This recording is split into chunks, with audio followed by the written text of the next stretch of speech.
Hello everyone, welcome back to my channel. I'm Anne and I make videos all about beads, jewelry making, and fun beading projects. For today's video, I'm super excited because we're going to make a DIY beaded grape keychain.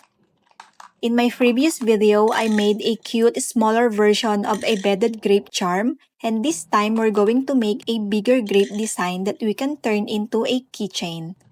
If you watched my previous tutorial on how I made the beaded grape charm, then you probably already know how to create the basic grape design. The main difference this time is the size, plus we'll add a little twist to turn it into a functional keychain. If you'd like to make this cute keychain, you can follow along with me step by step, or if you're simply looking for inspiration for your next beading project, you can use this design as an idea.